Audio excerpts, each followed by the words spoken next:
그래서 제가 오늘은 트로이 전쟁을 약간 좀 설명을 하고 들어가려고 그래요. 여러분 트로이 전쟁 그러면 저는 옛날에 트로이 전쟁은 그리스 로마 신화에서 읽었어요. 그거에 보면은 신화예요. 완전 신들의 전쟁 이렇게 해가지고 나와가지고 저는 신화 이거는 일어나지 않은 일을 사람들이 가상으로 쓴 거야. 근데 이제 거기에 전쟁의 배경이 되어가지고 쓴 유명한 게 있죠. 호메로스의 일리아드와 오디세이.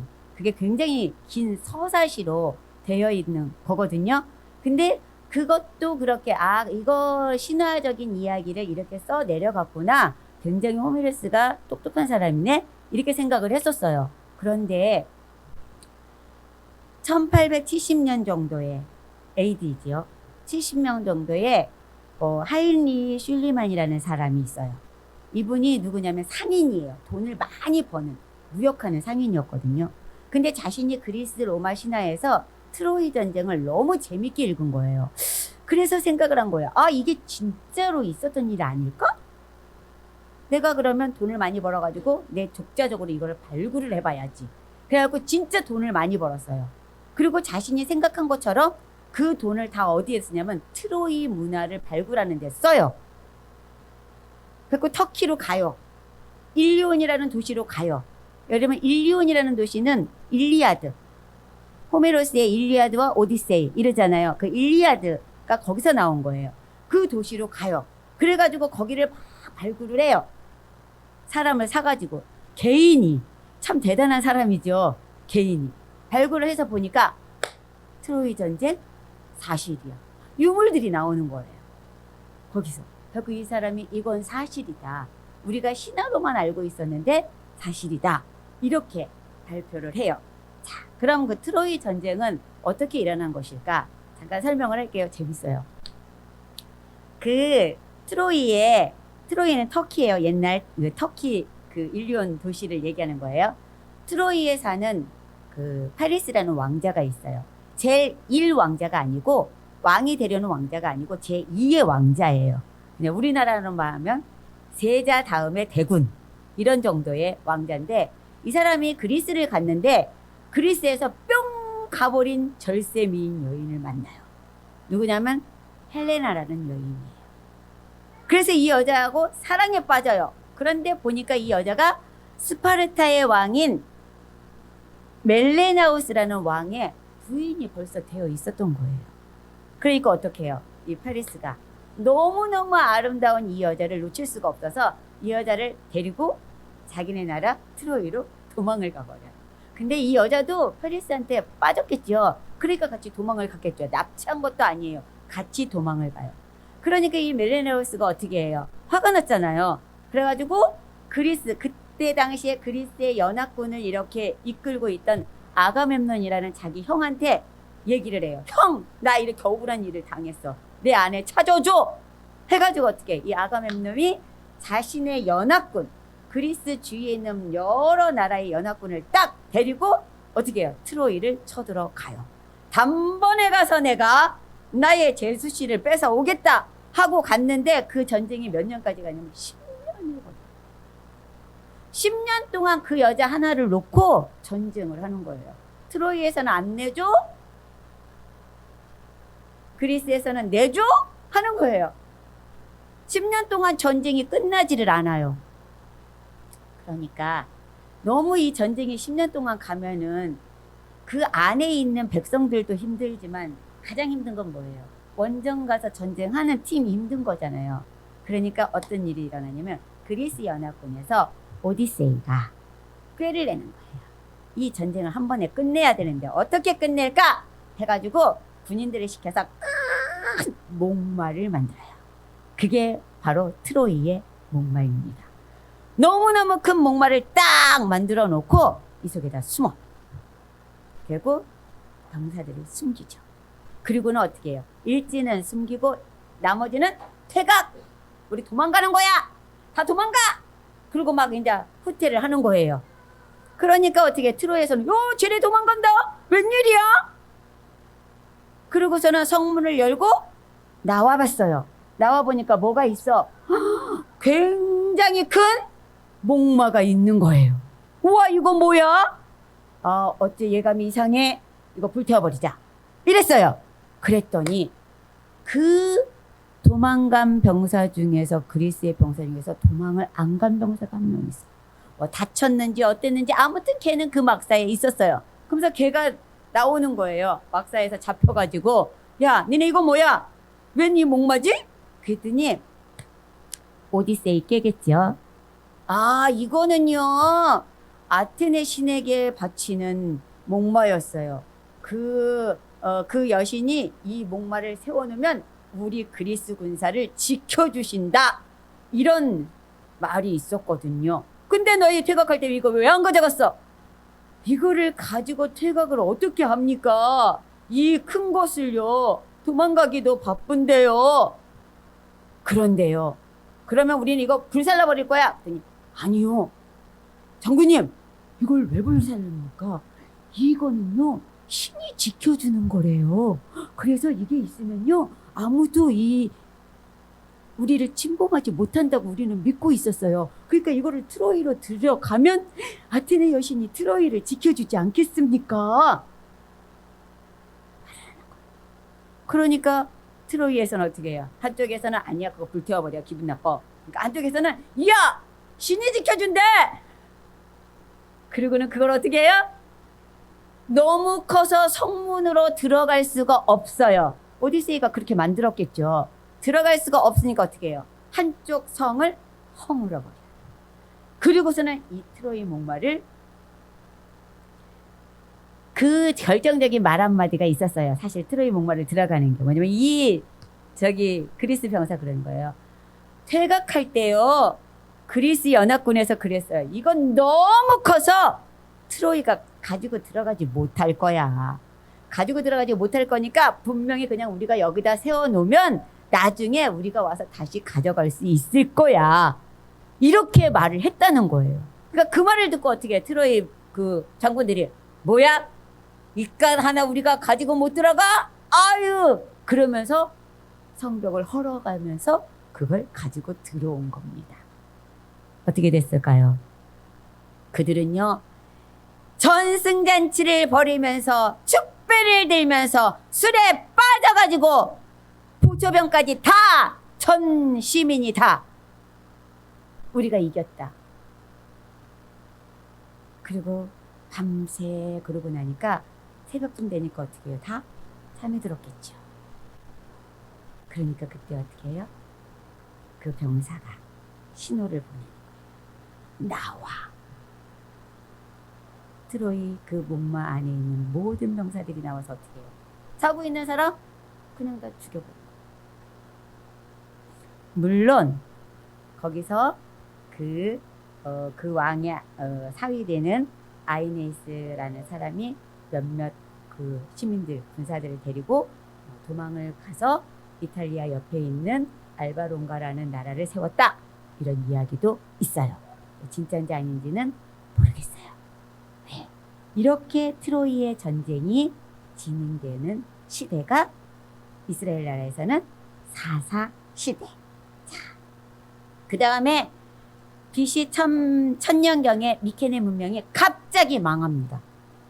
갑자기 사라져요. 왜 사라졌을까? 그건 지금도 의문이래요. 그래가지고 BC 800년까지 한 200년 정도가 굉장히 암흑기가 와요. 세계 정세에 암흑기가 와요. 그래서 사람들이 왜 이런 암흑기가 왔지? 하고 봤는데 이제 학자들이 지금 현대 학자들이 추정하기는 환경과 기후변화. 와, 지금 우리나라, 우리 세계를 보면 환경과 기후변화로 지구가 망할 수 있어. 뭐 이 소리 듣는 것 같아요. 환경과 기후변화. 그 다음에 가뭄, 지진.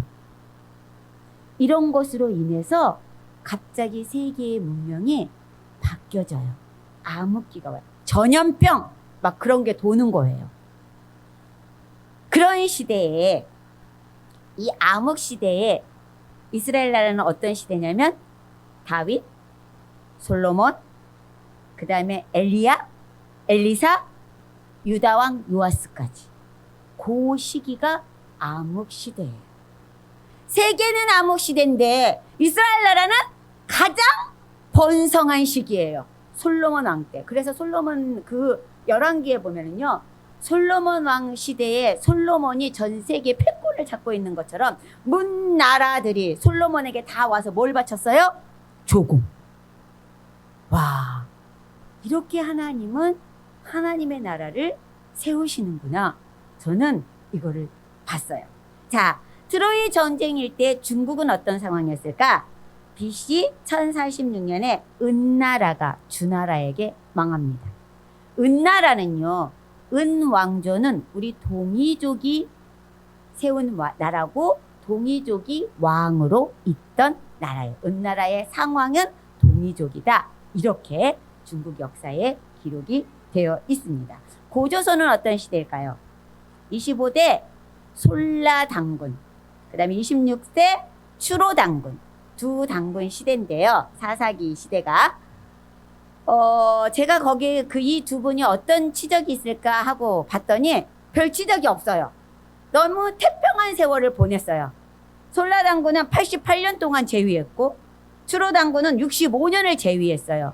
근데 특이한 거 하나, 추로당군 시절에 백악산 계곡에 흰사슴 200마리가 떼를 지어 놀았다. 이런 기록만 있어요. 그러니까 굉장히 그 당군 고조선도 평화로운 시절을 보내고 있었던 거예요. 네, 이렇게 사사기 시대, 그다음에 열왕기 시대 초입 그런 시대를 제가 세계 정세를 잠깐 보고 들어갔습니다. 자, 오늘의 제가 이제 강의는 사무엘상을 강의를 하겠습니다. 사무엘상 12장 23절 말씀을 보도록 하겠습니다.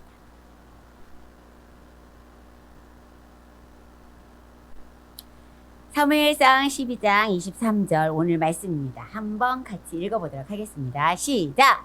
나는 너희를 위하여 기도하기를 쉬는 죄를 여호와 앞에 결단코 범하지 아니하고 선하고 의로운 길을 너희에게 가르칠 것인즉. 저는 이 말씀을 딱 읽는 순간 레위지파가 해야 할 일이야. 레위지파가 자신들이 가 있는 지파들을 위해서 기도하기를 쉬지 말아야 되고 그들에게 선하고 의로운 길을 가르쳐야 돼. 이 말이에요. 근데 이 말을 누가 하냐면 사무엘이 하는 거예요. 나는 너희를 위하여 기도하기를 쉬는 죄를 여호와 앞에 결단코 범하지 아니하고. 저는 이 말을 보면서 하나님, 저도 저희 성도들과 우리 교회를 위해서 기도하기를 쉬는 죄를 근데 그게요 너무 힘들어요. 어렵더라고요. 매일매일 기도한다는 게, 물론 새벽 기도에 나가서 매일매일 기도해요. 근데 하나님, 새벽 기도에 그 기도 시간 말고 전 또 집에서 또 기도하고 막 이럴래요. 근데요 사실 그 시간 내기가 너무 힘든 거예요. 하려고 저도 막 노력은 해요. 그래서 사무엘은 굉장한 사람이었구나 라는 생각을 해요. 그 사사기, 지금 사무엘 시대까지도 사사기거든요. 그 사사기 시대에 이런 사사가, 이런 제사장이 지금 나오는 거예요. 하나님 앞에. 그래서 사무엘상은요, 세 사람이 등장합니다. 사무엘이 등장하죠. 그 다음에 누가 등장해요? 사울왕이 등장해요. 그 다음에 사무엘 10장 뒤로부터는 다윗왕이 등장해요. 그래서 오늘은 사무엘과 사울, 다윗을 이야기할 건데요. 사실 사무엘 하는, 다음 주에 강의할 사무엘 하는 전체가 다 다윗이에요. 그래서 오늘 시간이 부족하면 사울까지 하고 왕이 되기 전 다윗도 다음 주에 이렇게 할 생각을 하고 있습니다. 자, 어두운 사사시대의 역사를 광명으로 인도할 한 사람을 하나님은 찾아냈어요. 한나라는 여인이 실로에 있는 성전에서 눈물로 기도합니다. 한나가 어디 신당에서 기도했다? 자기네 집에서 기도했다? 아니잖아요. 어디요? 실로에 있는 하나님의 집, 성전에서 기도합니다. 사사시대는 지금 마음대로예요. 여러분 지난번에 미가의 제사장 얘기 들어봤죠? 그 미가의 엄마가 어떻게 했어요? 자기 아들이 훔쳐간 돈을 돌려주었을 때 그걸 가지고 뭘 만들었어요? 신나게 산상을 만들어서 자기네 집에 두었다 그랬잖아요. 하나님의 전을 귀하게 생각하지 않던 시대예요, 지금은. 그런데 한나는 어떻게 해요? 이 엘가나는 1년에 한 번씩 꼬박꼬박 이 가족은 실로의 성전에 올라가서 하나님 앞에 제사 드리고 예배하였다 그랬어요. 거기서 이제 한나가 눈물로 기도하잖아요. 어떻게 기도합니까? 여러분, 엄마의 기도가 한나를 보면서 저는 느껴요. 엄마의 기도가 이렇게 중요하고 어머니의 기도가 자기가 너무 한이 되는 거예요. 한나가 사실은요, 하나님 앞에 굉장히 바르게 세워진 여인은 아니었어요. 왜? 분인나를 인하여서 분인나의 질투에 인하여서 자기가 지금 당하는 게 너무 힘들고 비참하니까 하나님 앞에 가서 호소하는 거예요. 하나님, 저에게도 아들을 주세요 라고요. 근데 하나님은요, 그 한나의 기도를 들어주시잖아요. 그 시대의 제사장이 누굽니까? 엘리 제사장이에요. 엘리 제사장이 물론 나이도 많았지만 한나가 눈물로 기도하면서 막 얼굴이 빨개지면서 기도하니까 엘리 제사장은 뭐예요? 제사장인데 그 기도하는 여인에게 가서 너 이제 술 좀 그만 먹어 하는 거예요. 이 사람이 정말로 하나님 앞에 마음을 쏟아서 간구하는 기도인지 술 취해서 중언부언하는 기도인지를 모르는 거예요. 제사장이신데. 그 시대가 지금 그렇게 타락했다는 거예요. 제사장이 영적으로 세워지지 못하던 시대라는 거예요. 그런데 이 한나는 하나님 앞에 자신의 모든 마음을 토로합니다. 그러니까 엘리 제사장을 통해서 하나님이 위로를 주시잖아요. 한나는 그것까지도 철석같이 믿고 네 하고 집으로 돌아와요. 그리고 임신을 하게 됩니다. 여러분, 우리가요 기도할 때, 내 자녀를 위해서 기도할 때 그냥 기도하지 마세요. 정말 철저히 기도하세요. 한나처럼.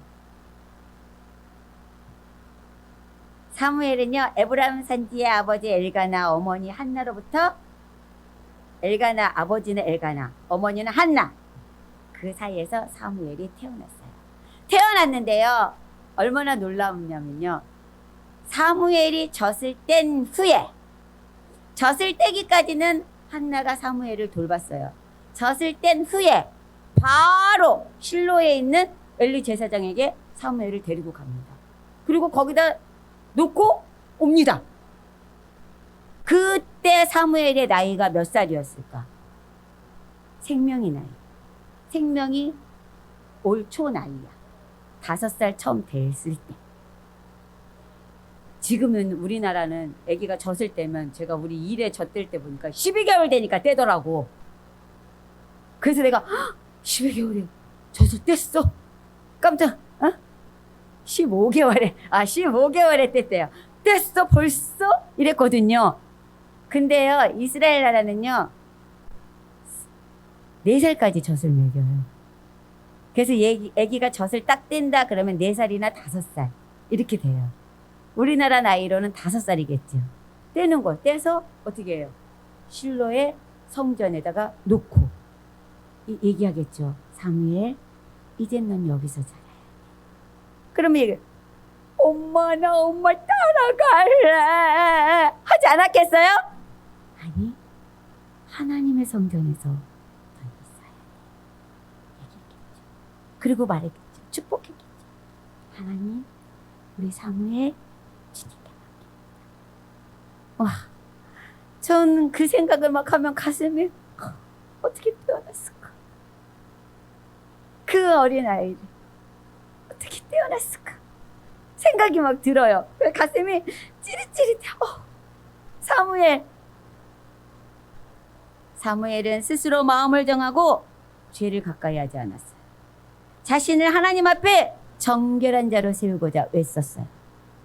사무엘을 누가 양육해요? 엘리 제사장이 양육해요. 근데 여러분, 얼마나 웃기냐면요, 저는 이 엘리 제사장에게서 배운 사무엘이 이렇게 멋진 사람이 된다는 것도 기적이라고 생각해요. 하나님이 하셨다고 해요. 왜냐하면 엘리 제사장의 두 아들 홈니와 비느하스도 제사장이었거든요.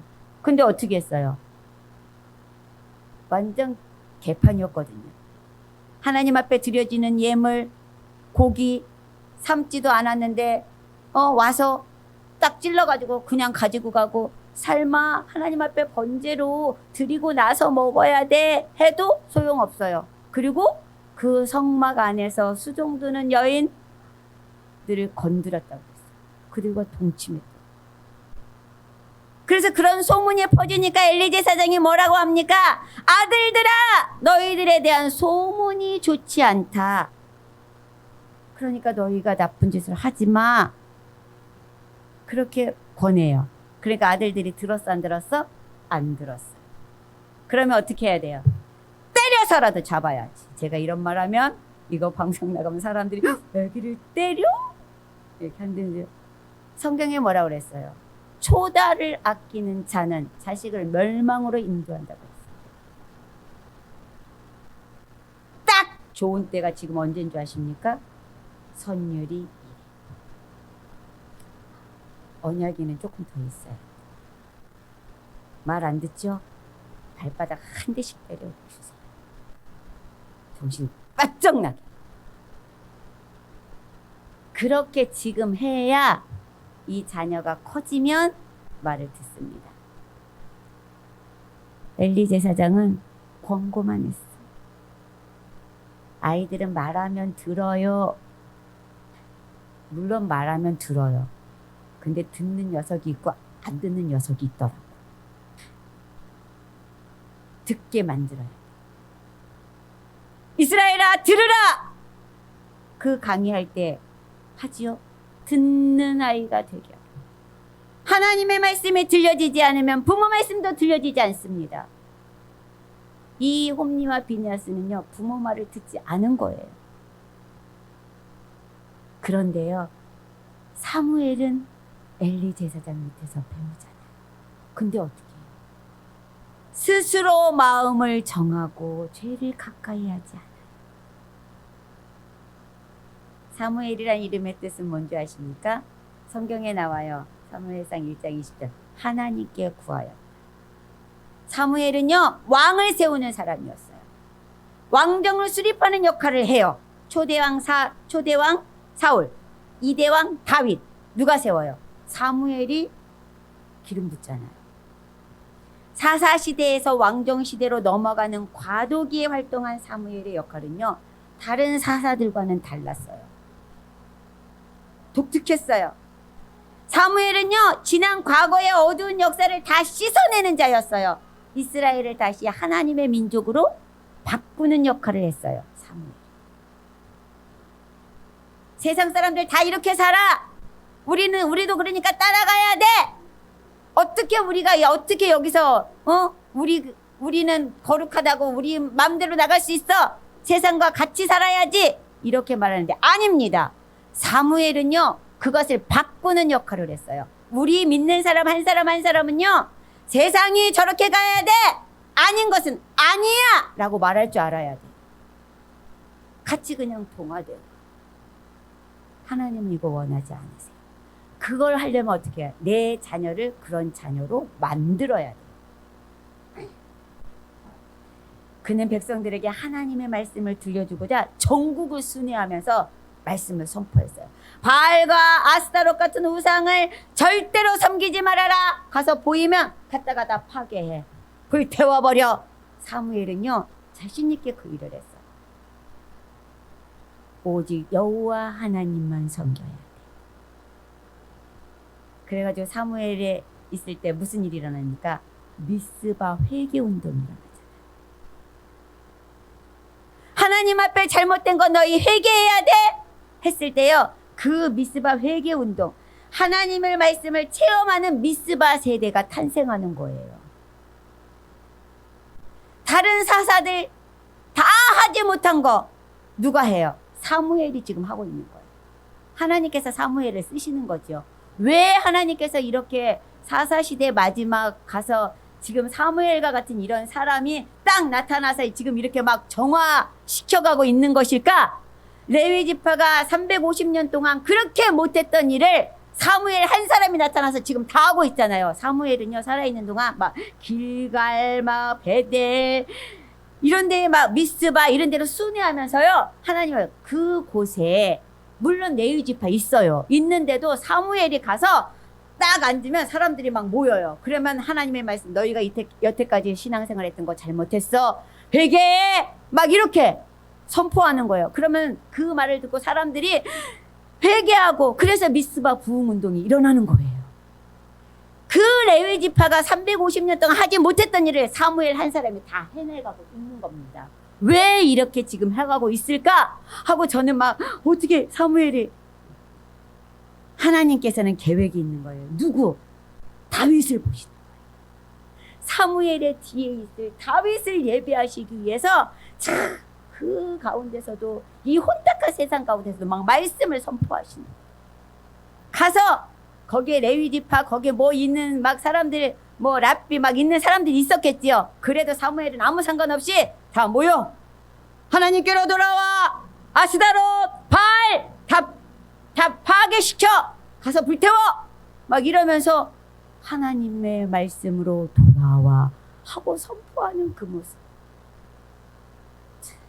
그게 우리 목사님이 광야에 이 허허벌판과 같은, 영적으로 허허벌판과 같은 이 송강동에 외치는 소리, 그게 아닌가라는 생각이 제가 막 들었어요. 사무엘은요, 레위 역할을 정말 완벽하게 해내고 있었습니다. 진정 하나님이 원하시는 나라가 되어가고 있습니다. 그런데 문제가 생깁니다. 사무엘 3, 8장 3절 시작! 그의 아들들이 자기 아버지의 행위를 따르지 아니하고 이익을 따라 뇌물을 받고 판결을 굽게 하니라. 여러분, 사무엘은 진짜 대단한 사람이었거든요. 사람들이요, 사무엘이 말하면은요, 하나님이 말씀하신 것처럼 들었거든요. 그런 대단한 사람이었어요. 그런데 사무엘이 이제 나이가 먹고 늙었단 말이에요. 그러니까 그의 아들들이 다시 뭐를 해요? 제사장이 되었잖아요. 근데 이 아들들이 하나님의 말씀에 딱 서서 하는 것이 아니라 이익을 따라 뇌물을 받고 판결을 하는 거예요. 제가 지난주에 얘기했죠. 사사들은 재판관이라는 뜻을 갖고 있다고. 뭐 이 아들들은 하나님의 것을 취했어, 뭐 성소에서 일하는 여인들과 독집해서, 이런 얘기는 없어요. 거기까지는 안 간 것 같아요. 근데 어떻게 해요? 욕심에 따라서 뇌물을 받고 뒤로 쏙닥쏙닥 했다는 거. 큰 죄나 작은 죄나 하나님 앞에 죄는 죄입니다. 하나님 중심이 되는 새 시대를 열었던 사무엘. 그러나 아들들은 그 아버지를 따라가지 못했습니다. 이거는 또 뭘까요? 자녀 교육에 실패한 겁니다. 사무엘은요, 정말 하나님의 열심이 있고 하나님께서 쓰시는 사사였는데 자녀 교육에 실패했어요. 엘리 제사장 자녀 교육에 실패했어요. 결국은 어떻게 됐어요? 엘리 제사장 한날에 그 두 자녀 다 죽었어요. 법궤 빼앗겼어요. 법궤 빼앗겼다는 소리 듣고 엘리 제사장 그 자리에서 뒤로 넘어가 죽었어요. 그 가문까지 다 몰살하는 상황이 됐어요. 어떤 상황? 비느하스의 부인이 남편 죽었어, 시아버지 돌아가셨어, 법궤 빼앗겼어. 그러니까 임신을 했는데 배가 아파오네. 아기를 낳는데 이 엄마도 죽는 거야. 그러니까 옆에 있는 사람이 당신 아들 낳았어요, 그러니까 정신을 차려보세요 하니까 뭐예요? 그 아들 이름 이가봇이라 하세요. 그리고 죽었어요. 이가봇은 뭡니까? 이스라엘에서 하나님의 영광이 떠났다 라는 뜻이에요. 자녀 농사 잘못 지으면 집안이 망하는 거예요. 나 한 사람 잘못하면 우리 집안이 망하는 거예요. 우리 후손이 망하는 거예요. 그래서 여러분요, 어떻게 해요? 자녀들을 잘 가르쳐요. 야단을 칠 때는 호되게 야단도 치고, 요즘은 너무 오냐 왜 한둘 뿐이 없으니까 야단을 치고, 잘했을 때는 칭찬해주고, 하나님의 말씀에 바르게 세워질 수 있도록 늘 아침 저녁으로 하나님의 말씀을 묵상시키고,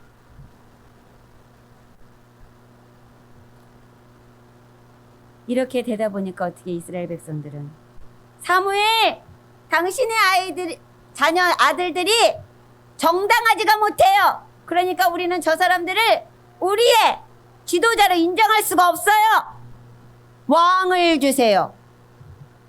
사무엘, 왕을 만들어 주세요. 하는 거예요. 하나님께서는 하나님의 말씀 중심으로 국가 경영이 이루어지는 제사장 제도를 주셨어요.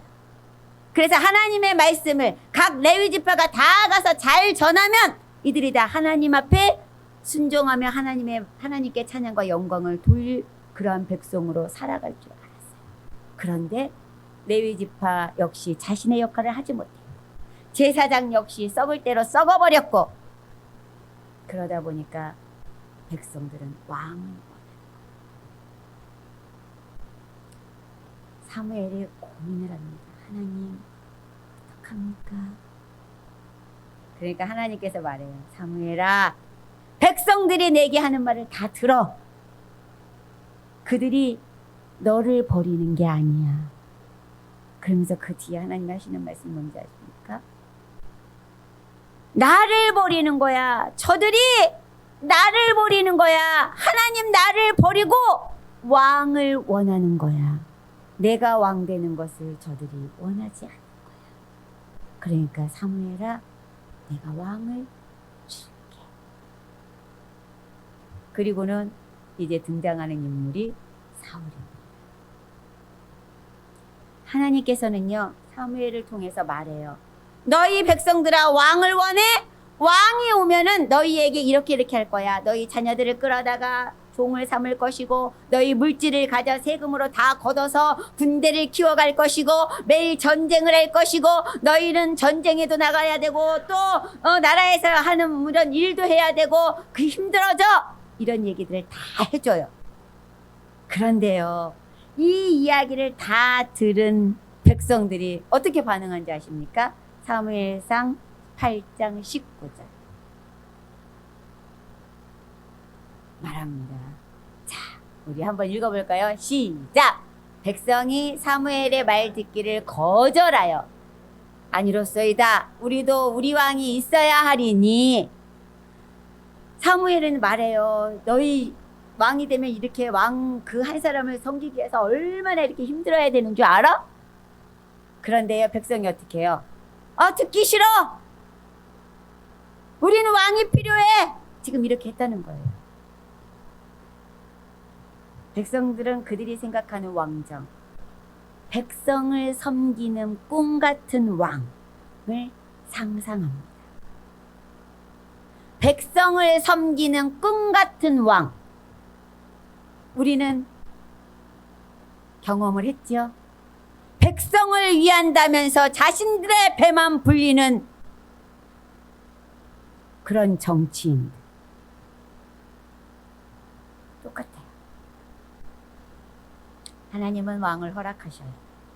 사무엘이 먼저 기름을 붓게 하고 백성들을 다 모아놓고 제비 뽑기를 합니다. 거기서 사울이 돼요. 그래서 사울 왕이 이제 됩니다. 자, 사울 왕은요, 굉장히 겸손한 사람이었어요. 제비 뽑기를 해서 사울이 뽑혔어. 딱 보니까 사울 어디 갔어? 숨었어요. 그러면서 네가 이제 왕이야 하니까 베냐민 출신의 가장 미약한 집안인 내가 어떻게 했단 말이에요.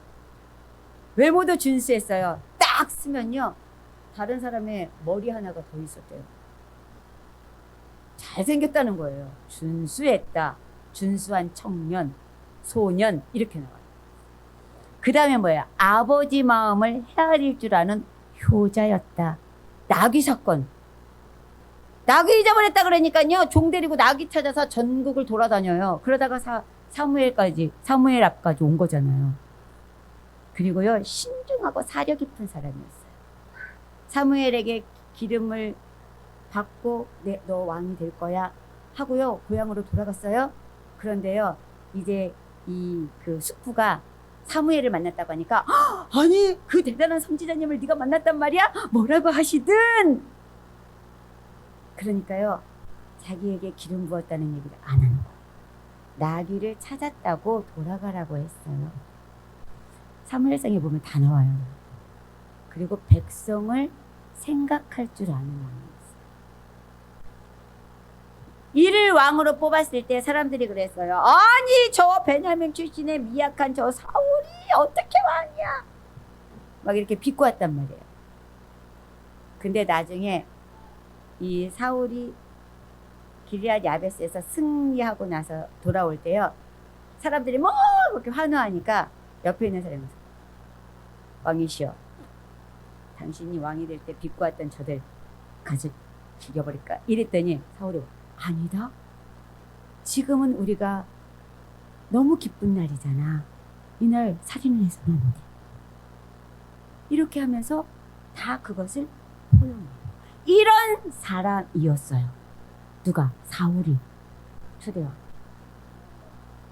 그런데 이런 사울이 자신이 전쟁에 나가자마자 승리하고, 전쟁에 나갈 때마다 승승장구하고 막 이러니까 어떤 마음이 생겨? 오, 나 왕이야. 이러더니 이제 뭐가 돼요? 왕? 그러면 왕이 누릴 수 있는 권력을 누려야지 라는 생각이 들었나 봐요. 그래서 사울의 공포 정치가 시작돼요.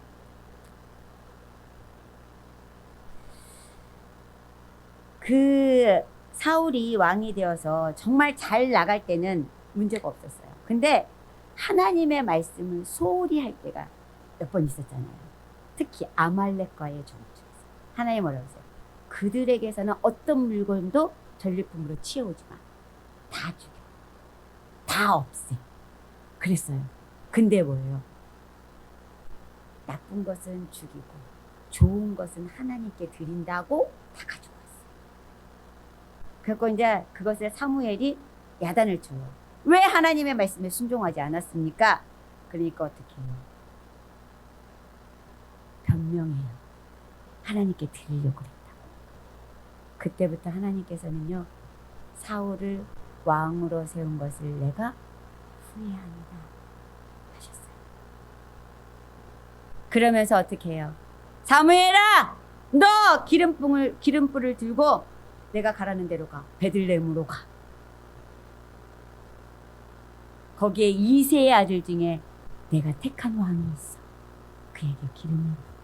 근데 제가 아까 그랬잖아요. 사울의 공포 정치가 시작되었다고.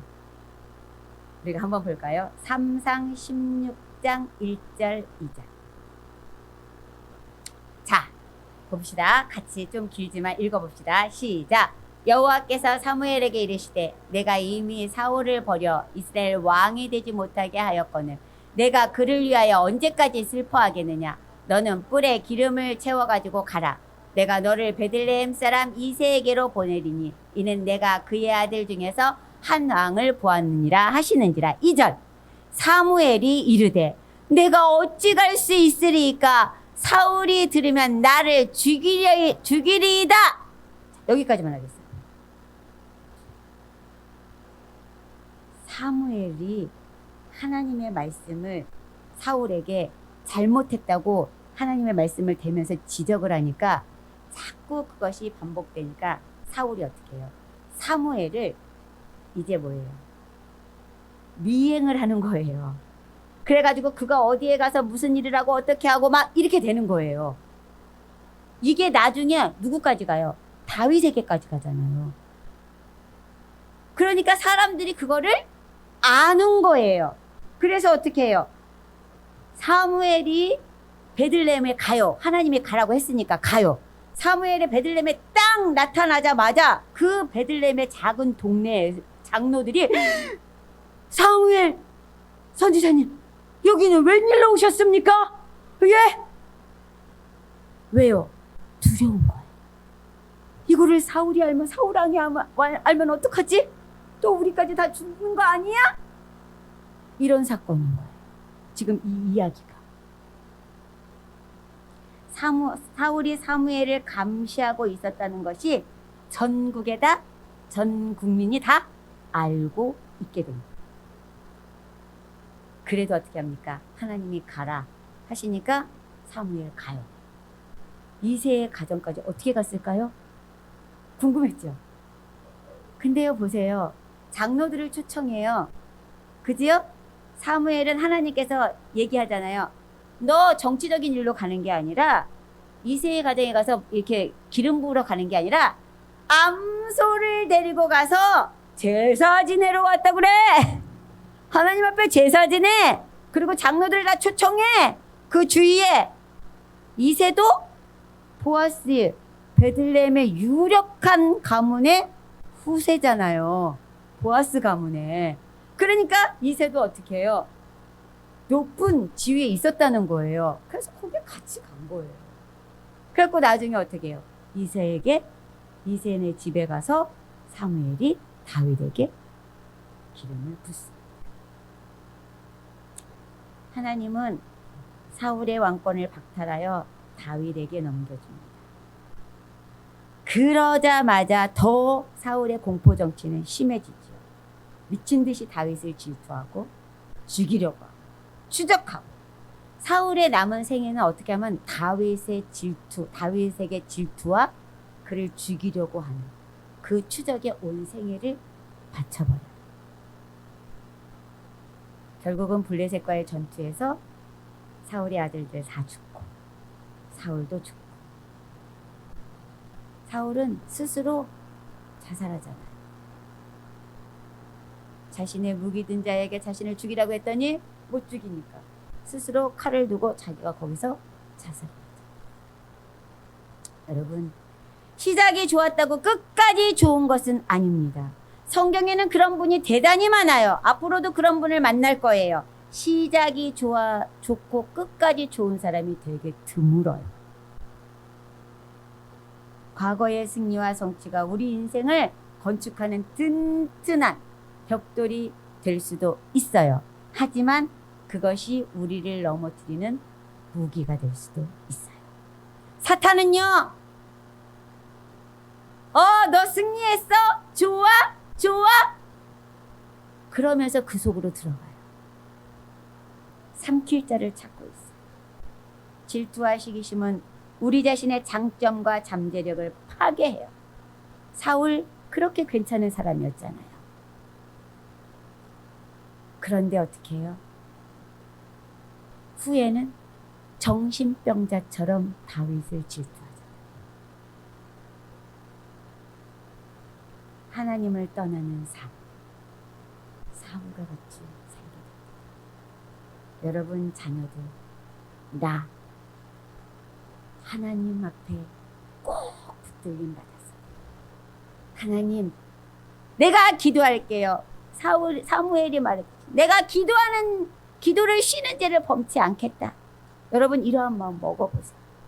먹고 정말로 우리 가정과 우리 자녀를 위해서 내가 하나님 앞에 기도하는 죄를 절대로 쉬는 죄를 범치 않겠다. 여러분 다짐해보세요. 그리고 기도하세요. 내 자녀 하나님 앞에 올려놓고, 주님 살려주세요. 주님 지켜주세요. 그래서 저는요 항상 기도할 때 막 성경의 인물들을 막 대고 기도를 해요.